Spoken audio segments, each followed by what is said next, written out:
What I want to talk to you about today is how PARCC is a bit different from the other tests you may have administered. If you take a look at this checklist, this is all of the things as a test administrator that you are responsible for. Reviewing the policies and instructions for test administration in the manual, complete the mandatory training session with school test coordinator, right? All that stuff that your district has either done or will do. But what I want to talk about today is what happens on the day of testing. Because I don't want you to worry, teacher. You have enough on your plate. The last thing you need to do is worry about PARCC. Why? Because it is almost exactly the same as any test you've ever administered. And so what you'll see is when we look at during testing, what you are responsible for, receiving the test materials from the school test coordinator, right? You have done that before. You've signed out the bins and signed the bins back in, and you've counted the test booklets and made sure that all the answer sheets were accounted for. You've done that before. This is where things are going to get different. This is what we're going to talk about today. We are going to manage test sessions and review each student's status in PARCC Next. We're going to talk about how to log in as an administrator, how to start a test session, how to resume a student, and how to exit testing.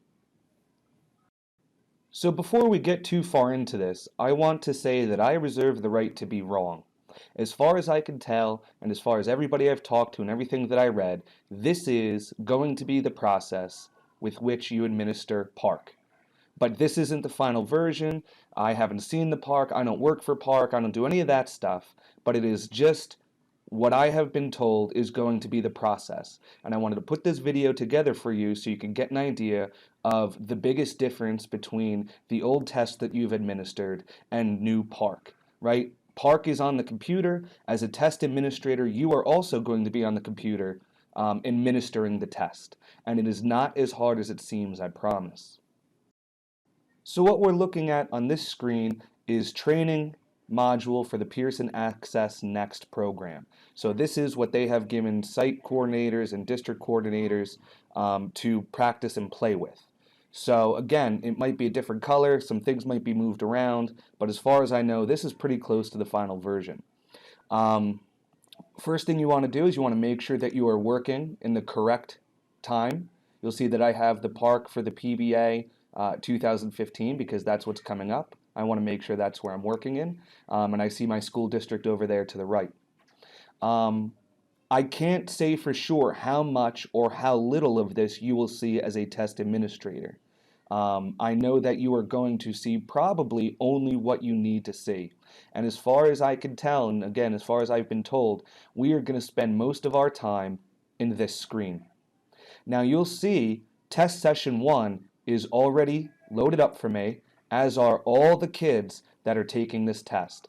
So whatever your district coordinator decides to call this, whether this is classroom 1, Mrs. Smith's class, science 1, or testing in the lab, right? They can name this anything that they want, but that is what you are administering. So think of this is your classroom, the session is your classroom, and these are all of your kids. And you can see here, these are my fake students that I have made with this training module. So we got fake students in our class.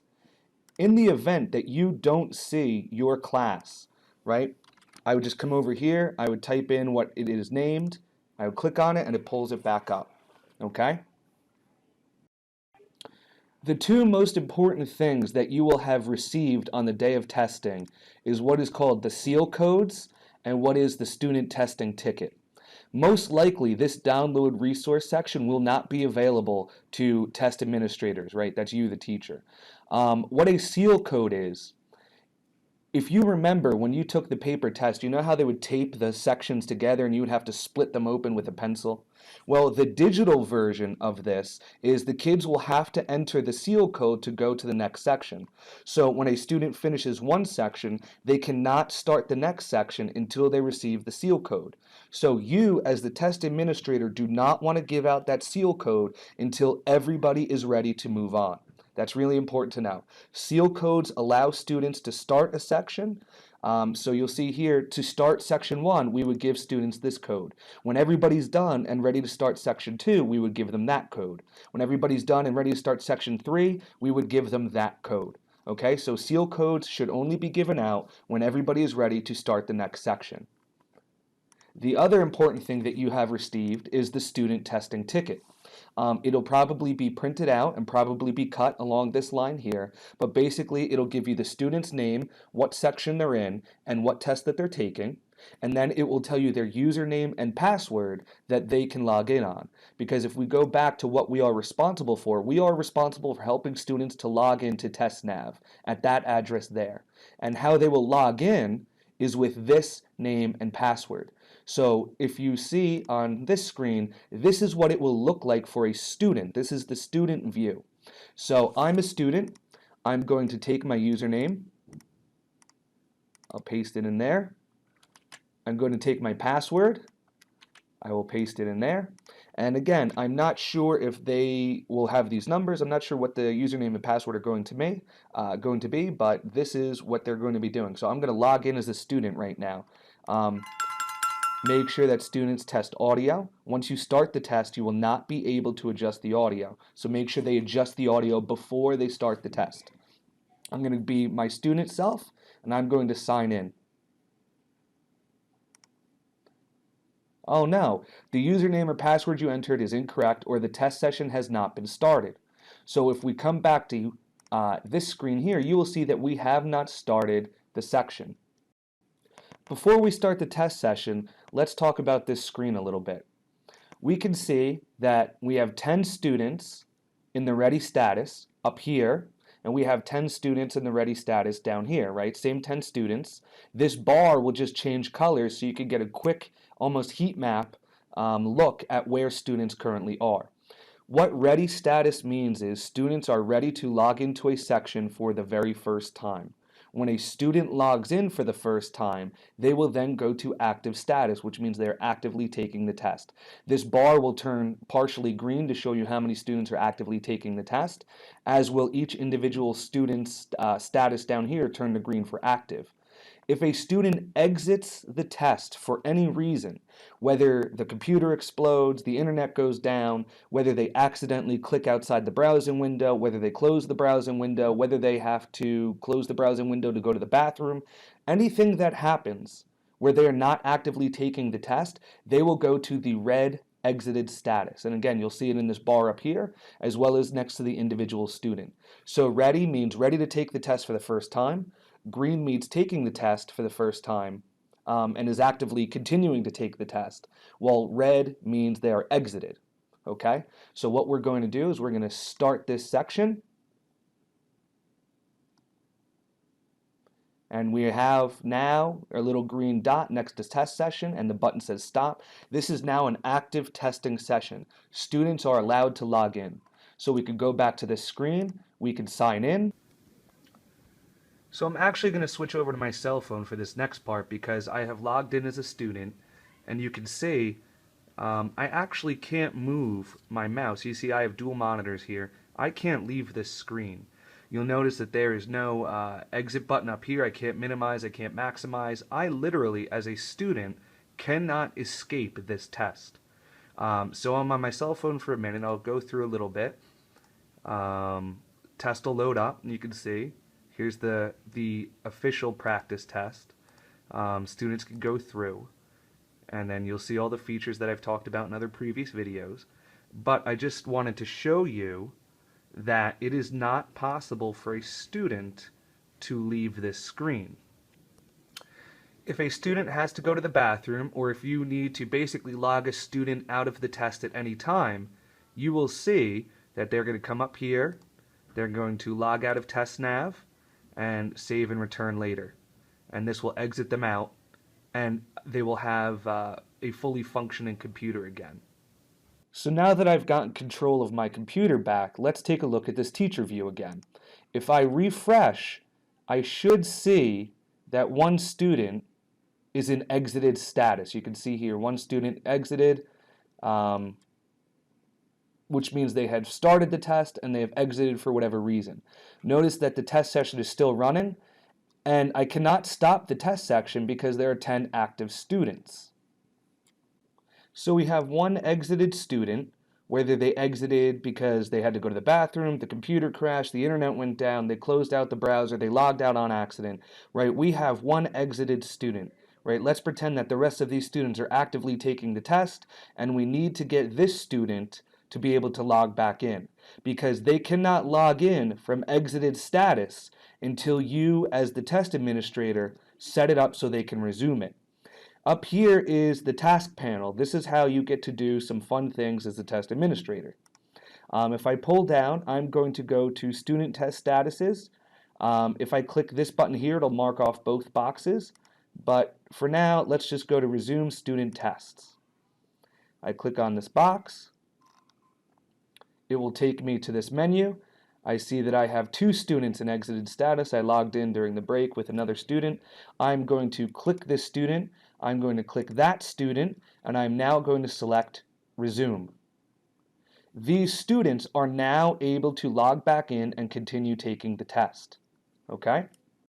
So as we come back to our main screen as the test administrator, we will see that we now have 2 students are able to resume, or resumed upload would mean if a student is taking their test and it is not uploading their answers to the Pearson server in a timely fashion, they will be in resumed upload status, which means they'll have to save their questions, save their answers, because a copy of their answers are not only saved on the computer that they're taking the PARCC on, but it is also uploaded every so often to PARCC's cloud servers. So we can see that these students are in resume status. When they log back in, they would join active status along with the rest of their classmates, right? Because we're pretending everybody else is in active status. Resumed means that they are allowed to log in. When they log back in, they would go to active status. So we have a whole class full of active status students right now, and I can keep an eye on that as the test administrator. So one point I want to touch on now is something I think that's really important. My school district is doing 1 section per day. So to give you an idea, the English part of the PARCC is 3 sections. We are doing 1 a day. There is an option here, completed, marked completed, right? We go to this task panel, we go to student statuses, and you will see that you have the option to mark a student's test as completed, right? So mark student test, if I click on here, I can mark as complete. So we need to be really aware of something. If you are doing 1 section per day or 2 sections per day, you do not want to mark a student's test as complete. So here's what this whole thing means. When we take part 1 of 3 of the English PARCC, for example, and my kids are done for the day, they are going to exit the browser, they're going to log out like I just showed you, and that's it for the day. They will not hit the complete button until they finish all 3 sections. So again, when a student finishes just 1 section, you don't want to go through and mark complete. The only reason a teacher would mark a student as complete is if the student is removed from testing and will not be coming back. Whether they're a behavior issue or they refuse to test, whatever the case may be, once you mark a section of the PARCC done, so those 3 sections, that English PARCC, if you mark it completed, there's no way for a student to go back and finish. That is then uploaded to PARCC and they can go do whatever it is that they do with it. So that's something to be really aware of. If you're doing 1 section a day, you want to make sure that students are logging out. You do not want to have a teacher go in and mark them as complete because they think that they're done for the day. The only time a student will click this button, so let's say I'm the student, I finish all 3 sections, it'll ask me, are you sure that you're done? Are you sure that you're done? A student will hit this big blue button that says complete, and it will pop up on your computer, teacher administrator, as complete.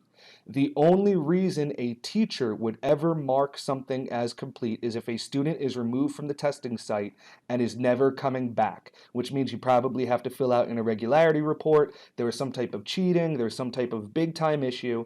You would mark a student as complete, meaning that they cannot take that test again. So for another example, if a student gets sick in the middle of testing and has to leave, do not mark his test as complete. Leave him in exited status because they can't go home and log in unless you have set them to be able to resume the test, which obviously you wouldn't.